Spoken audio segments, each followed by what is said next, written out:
Should I come back? The cleaning lady stood on the far side of the threshold with her janitorial cart and a vacuum cleaner.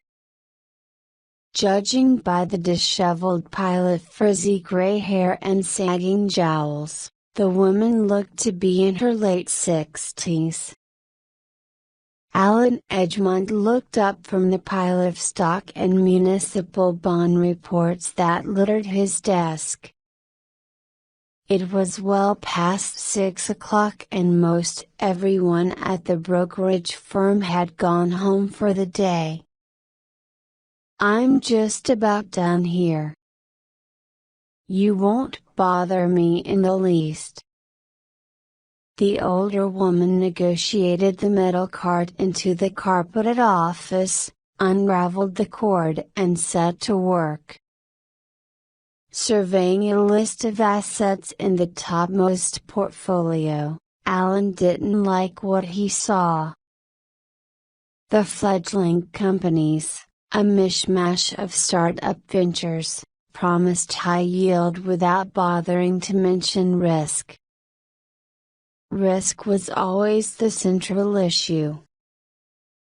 No prudent investment advisor would recommend such a collection of unproven, fledgling businesses.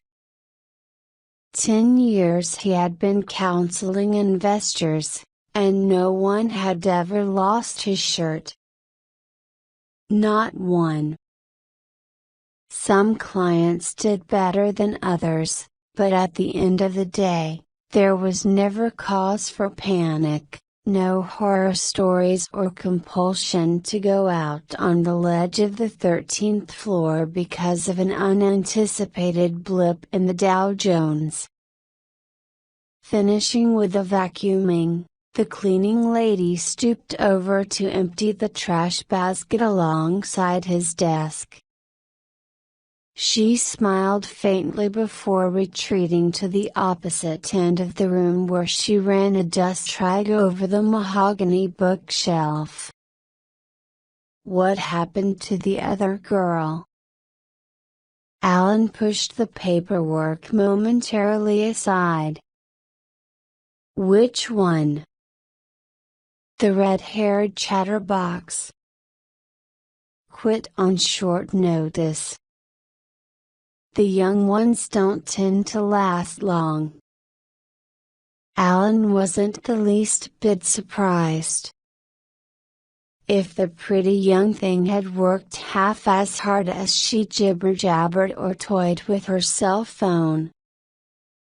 There were only 2 types of cleaners that the agency routinely sent, the pits, transient, careless and easily distracted. Everything done by the seat of their pants, they never lasted beyond a handful of weeks. Then there were the older women. Over the years, Alan witnessed a steady stream of Irish Catholics. Most came from the shabby, 3-decker tenements in South Boston. With huge silver crosses dangling from their necks, they spoke in a sing-song, lilting Irish brogue, proved hard workers, tight-lipped and honest to a fault. The chocolatey-skinned Haitians tended to mix their devout, Christian beliefs with an amalgam of voodoo and atavistic rituals involving small animal sacrifice. Alan had learned this from a co-worker who had a short-lived affair with one of the former cleaning women. The Hispanics were equally conscientious, subsisting in a parallel universe to which Alan was never privy.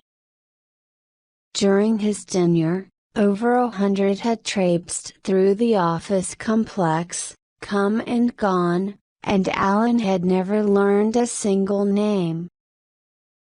He lowered his eyes and rubbed at the bristly, 5 o'clock shadow inching up his cheekbone and turned his attention back to the business at hand. There had been an ugly incident when the investment counselor met with a husband and wife earlier in the day. The Forresters had arranged a retirement account a decade earlier and the portfolio was performing nicely. In 15 years, Bob and Edith were on track to retire with a sizable nest egg. There would have been no problem, if the Forresters hadn't caught wind of the fact that a neighbor who invested with Alan's firm around the same time had far outstripped the couple, compounding lavish profits into a small fortune. Why the hell can they walk away with all that goddamn money, while we poke along line a couple of ne'er-do-wells? Bob seethed. In his early 50s, the husband was thin with the Van Dyke beard and manic intensity that set Alan's nerves on edge. Your friends, Alan spoke in a placating tone, put all their funds in volatile, high-risk investments. Bullshit. The husband spit the word in the broker's face like a curse. We seldom recommend high-roller accounts. Alan could feel his control over the situation deteriorating by the moment. You need a cast iron stomach when dealing with that level of unpredictability. Alan glanced at the wife, who had been glowering at him since arriving. Then, like her husband with a vapid frown, clearly nothing Alan said was improving her disposition.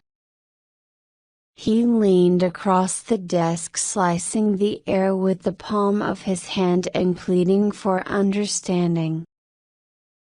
For sure, people earn a ton of money, but they can also lose their shirt. It's a crapshoot.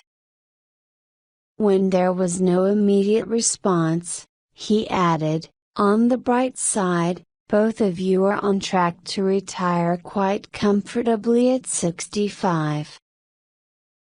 We want to retire now, Edith shot back, not 15 freaking years from now.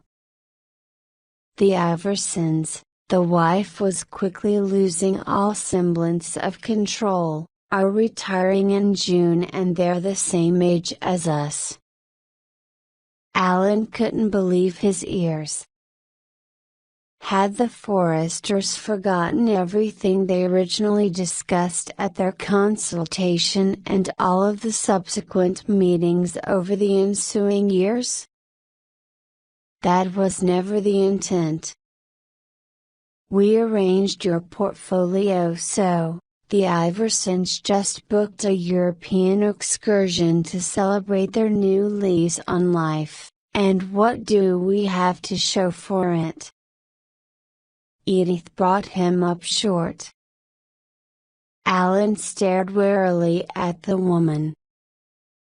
Edith Forrester was plain with coarse features rendered even more distasteful by a sphinx-like effect. Alan couldn't be sure if she had a bona fide brain of her own or simply regurgitated her husband's infantile pronouncements with parrot-like precision. Polly want to cracker. Forresters want to early retire. In a fury, Bob rose to his feet. We're finished here. As the distraught couple drifted to the door, he suddenly wheeled about and wagged a finger menacingly in the direction of the investment counselor. We're through with you and your slipshod business practices, but I can guarantee that you haven't heard the last of it. Hell no. For dramatic effect, he slammed the door on the way out. You haven't heard the last of it. Alan was mildly disoriented. He provided rock-solid advice and the Foresters' investments had burgeoned over the years. Greedy crackpots, that's what they were, a couple of kooks, eccentrics, nincompoops. If Alan had been able to think just a tad bit quicker on his feet, he might have confided that the bulk of his own life savings was scattered about a similar collection of prudent bonds and mutual funds. But the Foresters didn't want to hear that. They would have much preferred to join the Iverson on their exotic junket. "What are you reading?" Alan asked. "Excuse me?" The cleaning lady had finished with her work and was heading for the door. "The book." He gestured with his eyes at a dog-eared paperback protruding at a cockeyed angle from a handbag on the bottom shelf of the janitorial cart. The woman plucked the book from the bag and handed it to the broker. "Just some light reading while I'm traveling on the bus to and from work." The Death of Ivan Ilyich by Leo Tolstoy, Alan read from the glossy jacket. "I wouldn't necessarily call that light reading." She retrieved the book and, in response to his befuddled expression, added, "I taught high school English. 35 years. Alan's lips curled in a muted smile. Old enough to be his mother, this anonymous cleaning woman had suddenly assumed a radically new persona. "What's it about? The plot?" A wealthy Russian aristocrat wakes up one day with a nagging pain in his side, and things go steadily downhill from there. She glanced absently about the room, checking to make sure that everything was sufficiently clean and tidy. Once his family and business associates realize he's dying, they write him off. No matter that he was politically influential, well-connected, rich and socially popular. None of that matters anymore. The older woman chuckled under her breath as though at some private joke. At the wake, his widow intrigues with a local bureaucrat to increase Ivan's pension and death benefits even though the poor slob isn't even buried yet. "Sounds morbid as hell," Alan observed. "No, just the opposite." She shook her head emphatically. "Well, good night," the woman said and slipped noiselessly out the door. "You look tired," Alan's wife, Cynthia, said, kissing her husband's cheek when he finally wandered in the door a few minutes before 9. "Want anything to eat?" "No, just coffee," he replied. "I want to tell you what happened today." Alan told Cynthia about his meeting with the Foresters, and after working himself into an emotional frenzy even mentioned the cleaning woman who read Russian literature while commuting to work. As he spoke in a plodding, pragmatic tone, Cynthia put the water on to boil and measured several tablespoons of coffee into a small French press. Once the liquid boiled, she poured it into a glass carafe and firmly pushed down on the plunger. "What a pair of buffoons," she noted softly. "Mindless nincompoops." She poured the coffee and set a carton of cream in front of her husband. Forget about the horrid foresters. I'm more curious to know why a retired school teacher would be cleaning office complexes. Alan poured a dash of cream into his cup. The woman's husband took sick, colon cancer. Even with medical insurance, the endless bills drained their savings. What a pity. Cynthia sipped at her coffee. The foresters are indignant about waiting until retirement, while your cleaning woman, through no fault of her own, is forced to work in her old age. Life sucks and then you die, Alan offered irreverently. The room fell silent, each caught up in their own private reverie. As she was clearing the table, bringing the cups to the sink, Cynthia observed, "You did the right thing by your clients. There's nothing to worry about." Tuesday morning, Phil Smithers, the regional accounts manager, called Alan into his office. He opened a cabinet on the far wall, revealing a private stash of whiskeys and pricey liquors. "Like a drink?" Not much of a drinker, the regional accounts manager only brought out the heavy artillery when an employee was being promoted or sent packing on short notice.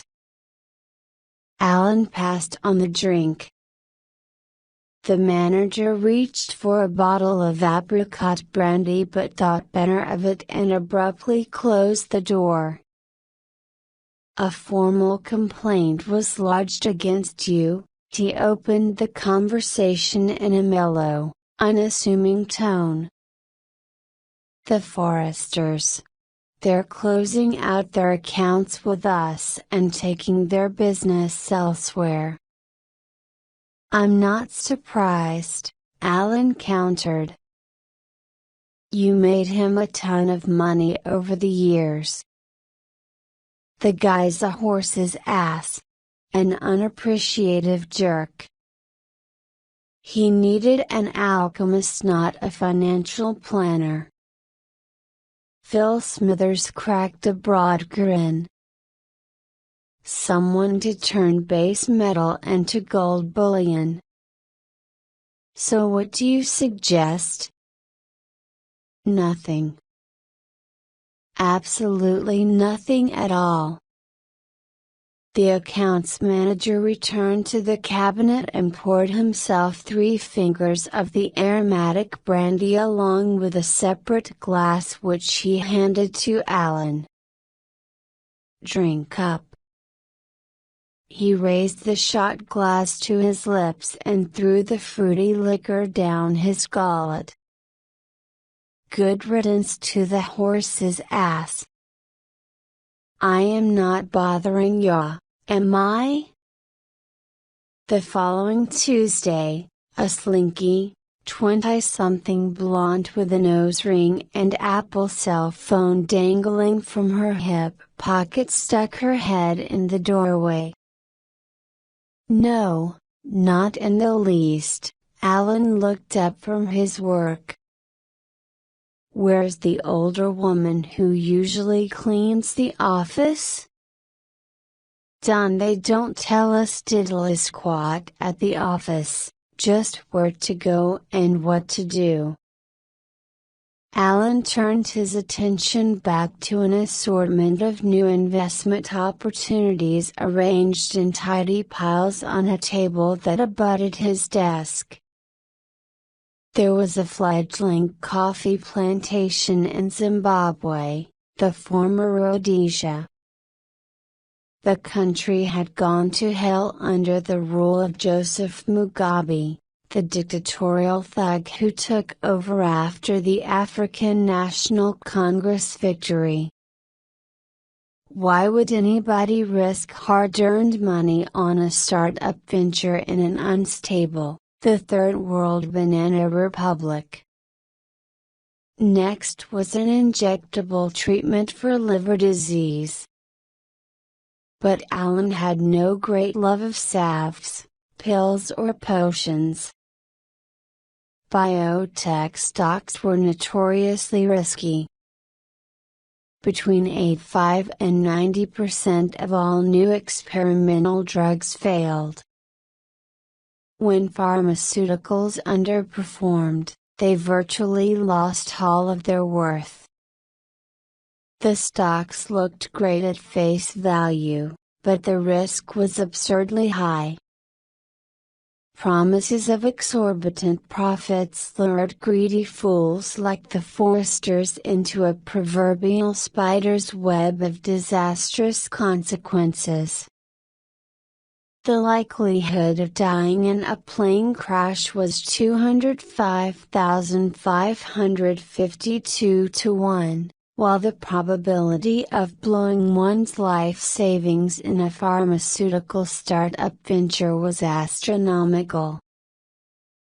Another case in point, a healthcare franchise in Providence, Rhode Island was touting its expertise in parenteral feeding and inhalation therapy procedures, all cutting-edge stuff. The venture sounded safe enough at face value, but the Rhode Island Department of Health was extremely heavy-handed with the home care industry. They had a certificate of need law that allowed the state to figuratively shut the spigot, choking the number of businesses in any given healthcare specialty. Alan was sure that the law violated federal antitrust law, but businesses were powerless and had no recourse where the mafia mentality prevailed. Worse yet, the market was saturated with similar medical endeavors, each nibbling away a slice of the ever-diminishing economic pie. One bad investment could wreak havoc. Just look at Eastman Kodak and Woolworth, a pair of extinct corporate behemoths from a previous era. No, Alan Edgemont would not recommend any healthcare franchise in Rhode Island, the tiniest state, regardless on the potential return on investment. The previous week, Alan experienced a rather peculiar tête-à-tête with the enigmatic, former English teacher. Hardly a word passed between them from the time she arrived to clean the office to when she was preparing to leave. "What's your name?" Alan asked. "Rosemary. My friends call me Rosy." "I'm Alan." He rose and offered his hand.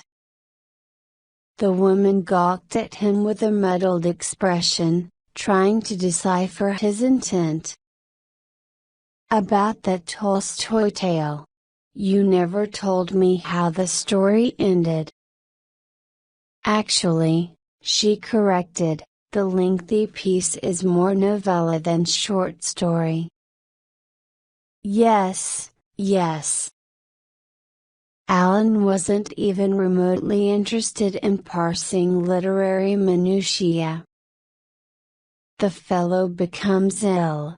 Friends and family desert him. Where's the plot go from there? The woman cocked her head to one side, organizing her thoughts. Tolstoy was a brilliant writer, who structured his stories with infinite care. The reader must understand what went before the box story, in order to properly appreciate the denouement. The what? Resolution. Without warning, the woman's expression, which initially seemed congenial, soured, and Alan had the distinct impression that she preferred not to say anything more.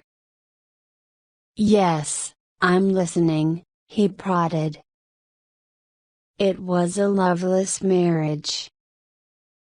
The cleaning woman sat down, folding her rough and reddened hands in her ample lap. When the wife became moody and difficult during her first pregnancy, the husband couldn't handle it. He retreated into his work and cards. He was a gambler.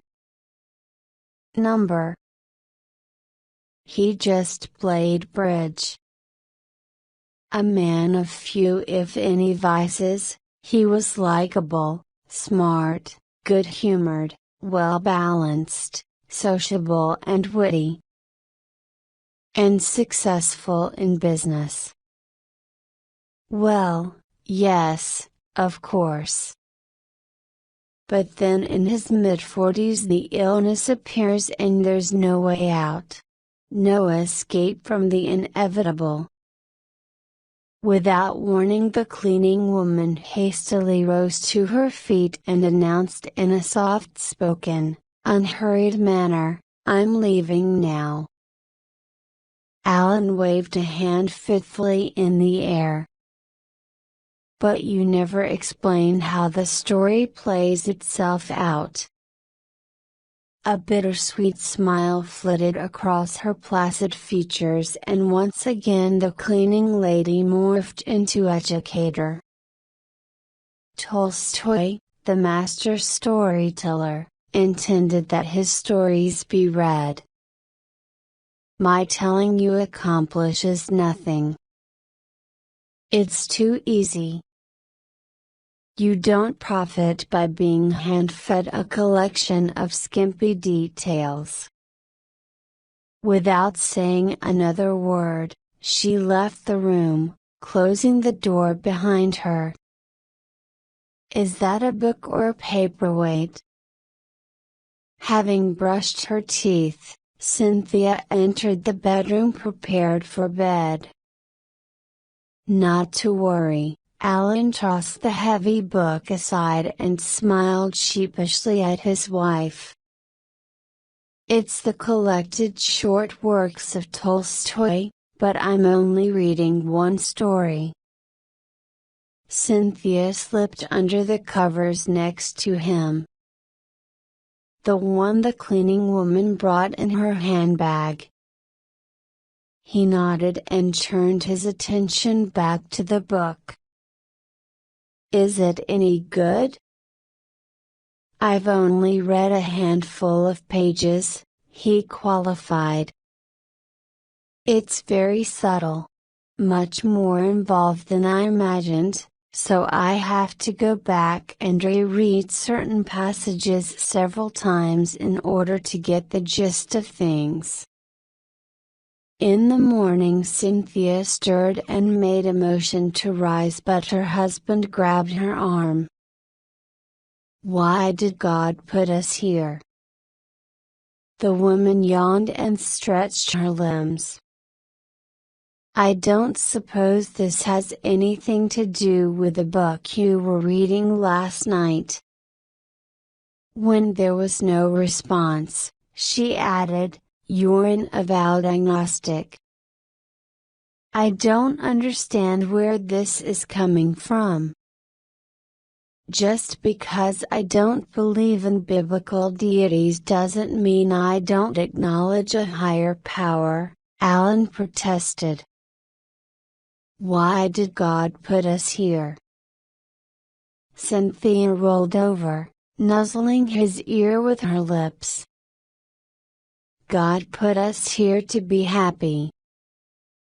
Anything else you care to add? No, that's the whole shebang. Feeling his fingers relax, Cynthia slipped off the side of the bed, wriggled her toes into a pair of fleece-lined bedroom slippers and shuffled off to start her day.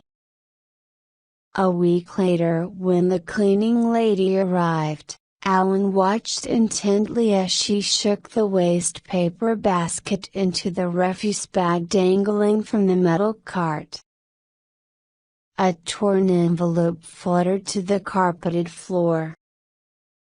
She teased the paper off the rug, depositing it in the plastic bag. "I missed you last week, Rosy.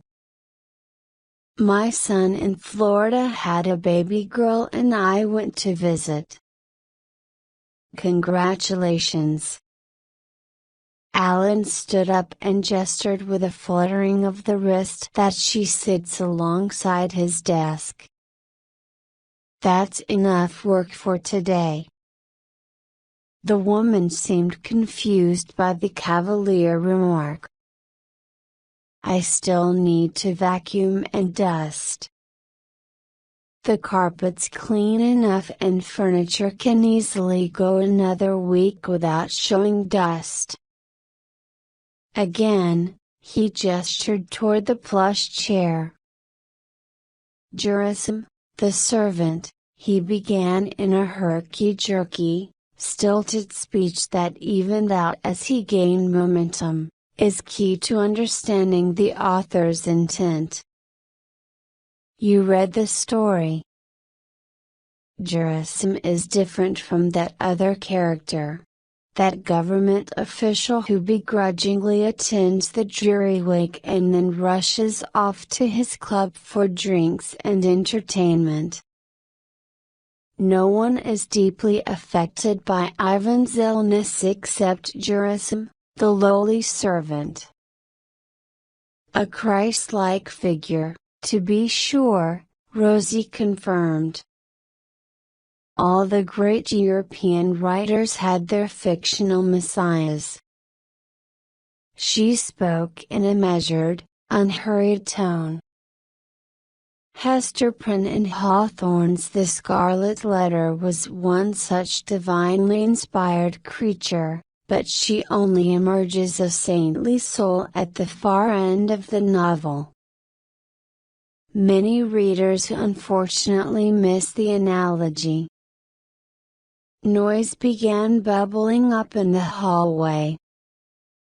Phil Smithers had just finished a late-night training session with new staff, who were still lingering near the elevator. Alan went and closed the door, muting the momentary distraction. And of course, Rosy picked up the thread of her previous point. Count Mishkin and Dostoevsky's The Idiot is also an enlightened soul. Jurasim bends down on his hands and knees. Alan redirected her attention back to the original topic, letting Ivan rest his legs on the servant's back so his master can gain temporary relief from the excruciating pain, and then,